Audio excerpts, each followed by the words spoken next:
Yes students, हमने कुछ number system के एग्जांपल्स लिए हैं। नंबर सिस्टम में ही कुछ फाइनाइट सेट यदि हमारे पास हैं तो उनके कुछ एग्जांपल्स लेते हैं कि जैसे हमारे पास एक ग्रुप जी दे रखा है कि ये आपको बताना है कि ये क्या होल्ड करता है। ये क्यूब रूट ऑफ यूनिटी का सेट है, आप जानते हैं। मल्टीप्लिकेशन इसके साथ हमें ऑपरेशन दे रखा है 1 ओमेगा स्क्वायर, जो क्यूब रूट ऑफ यूनिटी होती है। आपको जानकारी होगी कि इसमें कौन कौन से रियल फॉलो होते हैं। ओमेगा क्यूब इजिकल्स टू 1 होता है और 1 plus omega square equals to 0 होता है। जैसे जैसे ज़रूरत पड़ेगी हम इसको यूज़ करते रहेंगे। तो फाइनाइट सेट में आपको क्या करना है कि इस तरह से एक टेबल बनानी है। जिस क्रम से आपको एलिमेंट दे रखे हैं आप उसी क्रम से रो और कॉलम के साइड में इनको मार्क कर लें। इनका जो ऑपरेशन है वो आप यहाँ लिख लें और फिर इनको गुणा करा कर लिख लें। 1 से गुणा कराएंगे तो ये 1 ओमेगा स्क्वायर बन जाएगा। इधर 1 से कराएंगे तो ये ओमेगा एंड ओमेगा स्क्वायर बन जाएगा। नेक्स्ट ये ओमेगा का ओमेगा से गुणा कराएंगे तो ये ओमेगा स्क्वायर बन जाएगा। ओमेगा का ओमेगा क्यूब से ओमेगा स्क्वायर से गुणा कराएंगे तो ओमेगा क्यूब बनेगा। और ओमेगा क्यूब को हम क्या लिख सकते हैं, 1 लिख सकते हैं, जैसा मैंने आपको पहले बता रखा है। फिर ओमेगा स्क्वायर ओमेगा से गुणा होकर ओमेगा क्यूब बनाएगा तो आप यहाँ 1 मार्क कर दीजिए। और ओमेगा स्क्वायर से गुणा होगा तो ओमेगा 4 बनेगा। और ओमेगा 4 को आप क्या लिख सकते हैं, ओमेगा क्यूब को 1 लिख सकते हैं, इसलिए यहाँ पे क्या बन जाएगा, ये ओमेगा बन जाएगा। अब यहाँ पर आपको 4 बातें लिखनी है। ये सारणी बना लिया आपने, इसमें कोई कंफ्यूजन हो तो आप एक बार से देख लें। फर्स्ट थिंग कि प्राप्त सारणी में, हिंदी में लिखवा देता हूँ, प्राप्त सारणी के अवयव, प्राप्त सारणी के अवयव। अब यहाँ पर आप देखें कि ये जो अवयव आए हैं इस टेबल में वो हमारे दिए गए सेट के ही अवयव हैं, कोई नए नहीं हैं। प्राप्त सारणी के अवयव दिए गए सेट जी के ही अवयव हैं।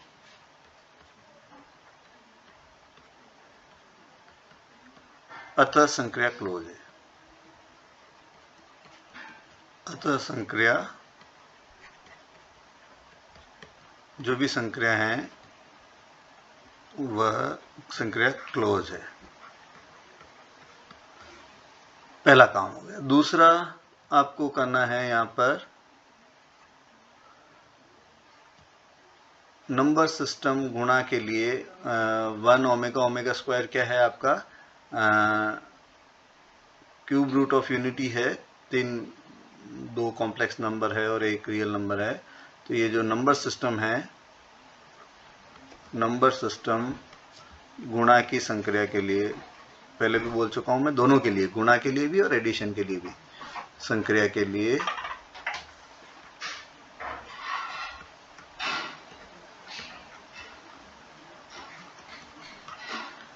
सहचारी नियम का पालन करता है।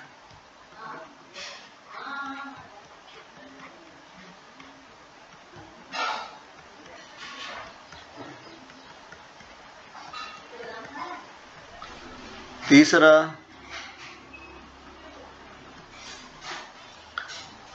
है आपका दैट इज आइडेंटिटी एलिमेंट। चूंकि ये संक्रिया गुणा है, इसका आइडेंटिटी एलिमेंट 1 होता है, हम जानते हैं। और 1 किस में बिलोंग कर रहा है आपका, जी में। तो आइडेंटिटी एलिमेंट एग्जिस्ट, तस्मक अवयव उपस्थित है। क्या लिख सकते हैं आप, तस्मक अवयव उपस्थित हैं। चौथा इनवर्स। आप यहाँ देखें कि इस टेबल में देखें आप, जहाँ जहाँ आपके पास अच्छा पहले देख लीजिए आप, ये जो आइडेंटिटी एलिमेंट है वो तो हमें याद था, यहाँ पे इस हम टेबल से भी निकाल सकते हैं। कैसे निकालें? जहां आपका पहला रो, ऊपर का जो आपने लिखा था एलिमेंट को क्रम, जिस क्रम में आपको वो रो मिल जाए, यहाँ पर ये 1 ओमेगा ओमेगा स्क्वायर कहाँ मिल रहा है आपको? पहले रो में मिल रहा है। तो इसके सामने वाला जो एलिमेंट होता है वो आपका क्या होता है? आइडेंटिटी एलिमेंट होता है। संक्रिया कराने पर ऊपर वाली जो रो है आपकी, और ये जो पहली जो भी रो मैच कर जाए, बाकी दूसरी दो रो आप देखेंगे वो मैच नहीं कर रही। ओमेगा ओमेगा स्क्वायर 1 है, ये ओमेगा स्क्वायर 1 ओमेगा है, केवल ये पहली रो ऊपर वाली रो से मैच कर रही है। इसी तरह से कॉलम में भी देख सकते हैं आप, ये पहले कॉलम में इसको, ये आप देख सकते हैं कि ये मैच कर रहा है। तो ये जो 1 है वो क्या बन जाएगा? इसका तत्समक अवयव बन जाएगा। फिर इन्वर्स देखना है, तो हर एक एलिमेंट का 1 का इन्वर्स 1 होता है, ये आप पता चल रहा है आपको। फिर यहाँ जहाँ जहाँ 1 आए हैं आपकी सारणी में, वहाँ वहाँ आप निशान लगा दीजिए। तो आप यहाँ नीचे लिख सकते हैं कि 1 का जो इन्वर्स है वो 1 है। फिर ओमेगा का इन्वर्स, मल्टीप्लिकेटिव इन्वर्स कौन है यहाँ पर? दैट इज ओमेगा स्क्वायर, क्योंकि ओमेगा और ओमेगा स्क्वायर का जो गुणा है वो 1 आता है ना? ये 1 है, और ओमेगा स्क्वायर का जो इन्वर्स है वो कौन है? ओमेगा है। तो इसका मतलब क्या हुआ? Inverse exist for each element, inverse exist for each element, हर एक अवयव का इन्वर्स यहाँ पर एग्जिस्ट कर रहा है। 4 चीजें हमने दिखा दी। फिफ्थ वन इज दिस,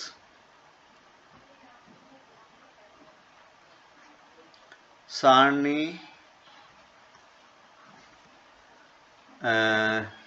आप देखें, ये एक विकर्ण बनाए, ये जो विकर्ण बना ओमेगा स्क्वायर, फिर यहाँ पे क्या आ गया आपके पास? 1 ऊपर ओमेगा स्क्वायर, फर्स्ट कॉलम में क्या है? Omega omega square. फिर यहाँ पर क्या बचा? 1 1। सारणी विकर्ण के अनुदिश सममित है, विकर्ण के अनुदिश सममित है। यदि ऐसा हो जाए तो ये क्या बताती है? इसका मतलब ये है कि अवयव क्रम विनिमय गुणधर्म का पालन करते हैं।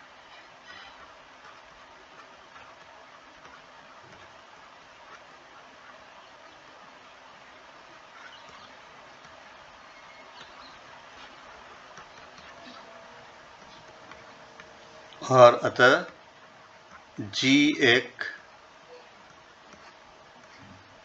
क्रम विनिमय समूह है, विनिमय समूह होगा। G जो है वो क्या होगा? आपका क्रम विनिमय समूह होगा, है ना? इसमें हमारी जो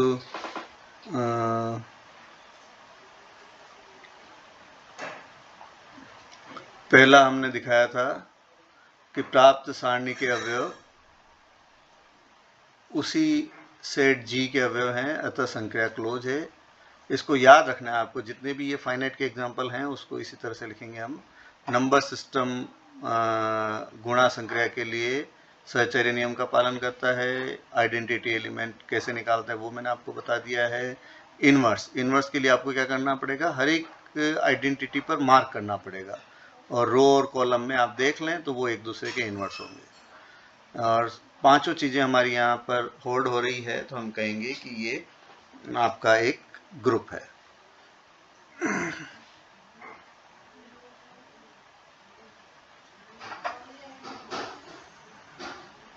एक और सेट लेते हैं, जैसे आप घर पर प्रैक्टिस करें या आपकी बुक में भी मिल जाएगा। G इजिकल्स टू आप ले लें 1 - 1 आयोटा और माइनस आयोटा। ये भी गुणा के लिए। तो आप इसके लिए एक सारणी बना लें और इसी तरह से पांचों क्रम से लिख लें तो आपको पता चल जाएगा कि ये क्या है। हम एक सेट लेते हैं, एग्जाम्पल लेते हैं 0 1 2 3 4। मैंने एग्जाम्पल लिया है ये 4 तक और इसके साथ संक्रिया ली है मैंने एडिशन मॉड्यूलो 5। ये हमारे को दे रखा था। ये भी फाइनाइट सेट है, आप इसकी सारणी बना लीजिए 0 1 2 3 4 और यहाँ पे 0 1 2 3 and 4। यहाँ पे संक्रिया लिख दीजिए आप एडिशन मॉड्यूलो 5। ये किस तरह से बिहेव करता है आपको पता होगा। ये जो है आपका, ये मैं यहाँ लिख देता हूँ एडिशन मॉड्यूलो m।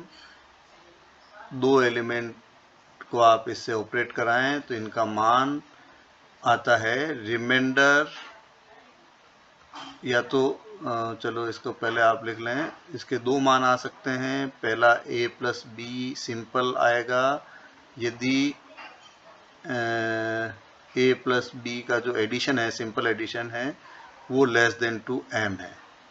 और यदि वो सिंपल एडिशन आपका m या उससे बराबर है या बड़ा है तो ये आता है, इसका मान आता है रिमाइंडर व्हेन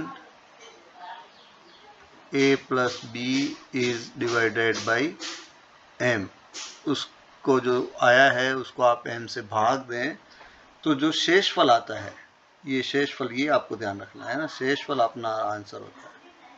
शेषफल जबकि a प्लस बी में m का भाग दिया जाए तो बराबर छोटा आएगा m से। यहाँ पर m क्या है आपका 5। सी हियर m क्या है आपका 5। संख्या कहाँ से कहाँ तक जानी चाहिए ये भी आपको पता होनी चाहिए। 5 से एक छोटी होनी चाहिए। मैंने ऊपर लिखवाया था आपको, ये जो सेट होते हैं वो 0 1 2 अप टू कहाँ तक जाते हैं आपके m-1 तक। और फिर इसमें क्या संक्रिया लग सकती है, addition modulo m। Addition modulo m लगानी है तो यहाँ पर ये जो संख्या है वो एक कम होनी चाहिए। और गुणा के लिए क्या होता है, ये सेट 1 2 अप टू m-1 होता है। और फिर तब आप क्या लगा सकते हैं, मल्टीप्लिकेशन लगा सकते हैं। मल्टीप्लिकेशन में 0 नहीं आएगा, है ना, 0 नहीं आएगा यहाँ पे, और एडिशन में 0 आएगा। चलिए सारणी बनाइए। 0 को हम 0 से जोड़ेंगे तो 0 आ जाएगा। 0 में 1 जोड़ेंगे, चूंकि ये 5 से कम है तो वो के वही नंबर आ जाएंगे, है ना। और इधर भी आप देखेंगे 2 3 4। फिर 1 को 1 से जोड़ें तो 2 आएगा। 1 को 2 में जोड़ें तो 3 आएगा। 1 को 3 में जोड़ें तो 4 आ जाएगा। और 1 को 4 में जोड़ें तो 5 आएगा। लेकिन 5 बराबर आ गया तो अब हम इसका मान क्या लिखेंगे, 5 में 5 का भाग देने पर जो शेषफल बचता है वो हम यहाँ लिखेंगे। फिर 2 में आप 3, 2 में 3 2 में 2 जोड़ेंगे तो आप ये क्या बन जाएगा, 4 बन जाएगा। 2 में 3 में, सॉरी हम कहाँ चल रहे हैं, हमारी किस रो पर चल रहे हैं। 2 में 3 जोड़ेंगे तो नेक्स्ट क्या आ जाएगा आपका 5। 5 का मतलब क्या हो गया, 0, है ना। 5 का मतलब 5 में 5 का भाग देने पर जो शेषफल आता है वो। 2 में 4 जोड़ेंगे तो 6 आएगा, ज़्यादा है तो 6 में 5 का भाग देने पर जो संख्या आती है रिमाइंडर, वो हम यहाँ लिखेंगे। ये क्या बन जाएगा, 1 जोड़ेंगे तो 4, 3 में 2 जोड़ेंगे तो 5, दैट इज 0। 3 में 3 जोड़ेंगे 6, दैट इज 1। और 3 में 4 जोड़ेंगे तो 7, 7 का मतलब कितना आ जाएगा, 2। फिर 4 के लिए इसी तरह से आप क्या लिखेंगे, 4 में 1 जोड़ेंगे तो ये 0 बन जाएगा। फिर नेक्स्ट 1 बन जाएगा, फिर 2 आ जाएगा, फिर 3 आ जाएगा। 4 के लिए हमने ये रो बना ली। तो आप देख रहे हैं हमारी उधर जो मैंने लिखवाया था आपको, वही 5 चीज़ें यहाँ लिखनी है। प्राप्त सारणी के अवयव दिए गए सेट के अवयव हैं, अतः क्लोज है। है ना। तो लैंग्वेज आप लिख लेना उधर से। फिर सेकंड गुणा, एडिशन मॉड्यूलो के लिए नंबर सिस्टम क्या होता है आपका, एसोसिएटिव होता है, हम डायरेक्ट लिखते हैं। तीसरा आइडेंटिटी एलिमेंट 0 किस में बिलोंग कर रहा है आपका, जी में बिलोंग कर रहा है। आप देख सकते हैं कि ये जो पहली ऊपर की टॉप रो है वो पहली रो से मैच कर रही है, इसके सामने वाला जो एलिमेंट है वो क्या हो जाएगा, आइडेंटिटी एलिमेंट हो जाएगा। चौथा इनवर्स ऑफ 0, एडिटिव इनवर्स जो है वो आपका 0 किसके बराबर है, यहाँ पे 0 के बराबर ही है। फिर एडिटिव इनवर्स ऑफ 1 का जो एडिटिव इनवर्स है आप देखें क्या करना पड़ेगा आपको, यहाँ जहाँ जहाँ 0 आ रहे हैं वहाँ आप मार्क कर दीजिए। ये देखिए 1 का एडिटिव इनवर्स ऊपर वाला टॉप क्या कहलाएगा आपका, 4 कहलाएगा। फिर एडिटिव इनवर्स ऑफ 2 के रो में जाइए, वहाँ 0 देखिए और उसके ऊपर वाला जो एलिमेंट है दैट इज 3। फिर एडिटिव इनवर्स ऑफ 3 वाली रो में जाएंगे, वहाँ 0 देखेंगे और उसके ऊपर वाला जो एलिमेंट है वो हो जाएगा 2 का 3 है तो 3 का 2 भी आना चाहिए। और इसी तरह से आपने 1 का 4 लिखा था तो 4 का क्या आना चाहिए, 1 आना चाहिए। देखिए आप 4 वाली रो में जाइए, इसके यहाँ 0 है, ये 0, इसके ऊपर देखेंगे तो आपका 1 आ जाएगा। तो ये इन्वर्स हमने बता दिए। पांचवा हमारा कॉम्यूटेटिव लॉ इसमें लग रहा है। आप यहाँ पे एक विकर्ण बनाएं, ढंग से बनाना पड़ेगा थोड़ा सा। तो देखेंगे कि ये सम्मित है 1 2 3 4 1 2 3 4 3 4 0 3 4 0 0 1 0 1 2 2 विकर्ण सम्मित है। तो हमारा क्या है, ये अबिलियन ग्रुप है।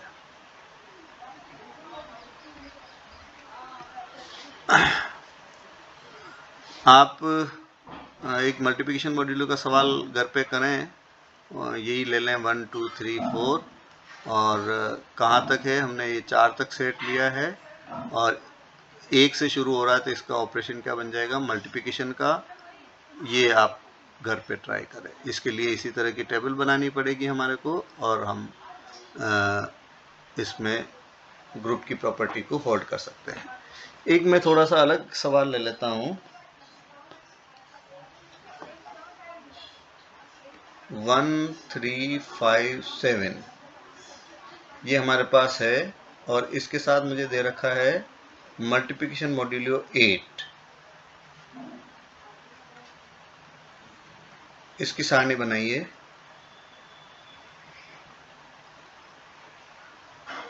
1 3 5 and 7 1 3 5 and 7।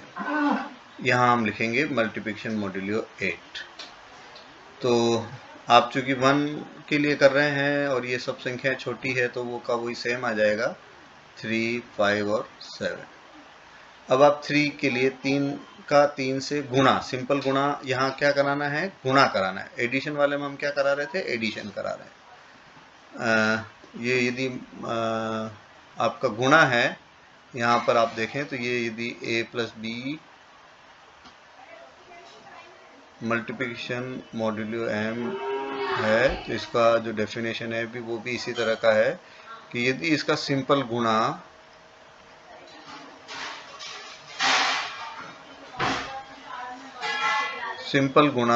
m से छोटा है तो हम वो का वही लिखते हैं, और यदि इसका सिंपल गुणा बड़ा है तो वही वापस रिमाइंडर m से भाग देने पर जो शेषफल बचता है वो लिखते हैं। तो देखिए आपके पास क्या आया, 3 से कराएंगे तो 9 में 8 का भाग देने पर रिमाइंडर 1 आ जाएगा। 3 का ये 15 में 8 का भाग देने पर जो रिमाइंडर है एक बार जाएगा, 7 आ जाएगा।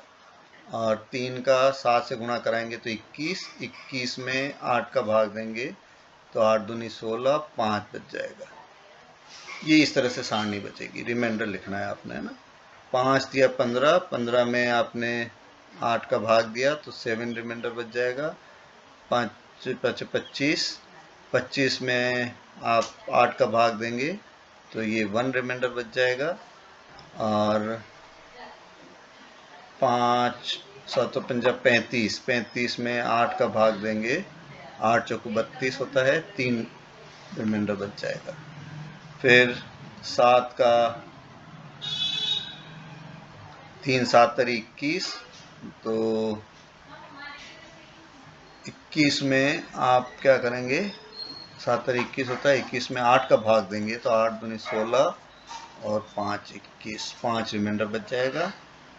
7 5 35, 35 में 8 का भाग देंगे तो 3 रिमाइंडर बच जाएगा और ये 1 आ जाएगा आपके पास। ये हमारे पास इसके लिए सारणी बन गई। अब देखें आप, प्राप्त सारणी के अवयव दिए गए सेट के अवयव हैं, अतः संक्रिया क्लोज है। पहला जो काम है हमारा क्लोज है। एसोसिएटिव नंबर सिस्टम गुणा के लिए एसोसिएटिव होता है, आप सीधा लिख सकते हैं। आइडेंटिटी, गुणा की आइडेंटिटी 1 होती है, जो जी में बिलोंग कर रही है आपकी, ये बिलोंग कर रही है आपका। और यहाँ से आप देख भी सकते हैं कि ये इसके सामने वाला एलिमेंट के सामने जो होता है वो आइडेंटिटी होता है। फोर्थ वन इन्वर्स, सभी के इन्वर्स हैं, इन्वर्स एग्जिस्ट कर रहे हैं। 1 का इन्वर्स 1 है, सेल्फ है, 3 का 3 है, 7 का 5 का 5 है और 7 का 7 है। इन्वर्स सभी के एग्जिस्ट करते हैं। और फिर फिफ्थ है आपकी कम्यूटेटिव। कम्यूटेटिव देखिए, एक विकर्ण बना लीजिए आप, 3 5 7 3 5 7 7 5 7 5 3 3, मतलब ये कम्यूटेटिव प्रॉपर्टी भी होल्ड करता है। तो ये क्या है आपका अबेलियन ग्रुप है। अबेलियन ग्रुप के कितने बन सकते हैं, कौन कौन सा सेट अबेलियन है या नहीं है, या ग्रुप है या नहीं है, वो हमने देखा था। हमने 3 एग्जाम्पल लिए हैं, मैंने 3 आपके लिए भी दिए हैं, आप घर पे करें। ये एक अबेलियन ग्रुप देखा था हमने, ये भी आपका अबेलियन ग्रुप है। ये एडिशन मॉड्यूलो 5 के लिए था, ये हमने एडिशन मॉड्यूलो 8 के लिए लिया था। लेकिन इसके जो एलिमेंट है आप देखें 1 3 5 7 है ना, कुछ अलग है। ये थोड़ा स्पेशल है आपका एग्जाम्पल, इसको आप देखें। यदि इसमें कोई कंफ्यूजन है आपको तो देखें। यहाँ पर आप एक इम्पोर्टेंट चीज़ जो है, ये जो टेबल के नीचे हम क्या लिखेंगे इसको आप ज़रूर समझ लें। 4-5 स्टेप हर एक में हम यही लिखने वाले हैं। यदि इसमें कोई कंफ्यूजन हो तो हम इसको आगे की वीडियो में और देखेंगे। Thank you.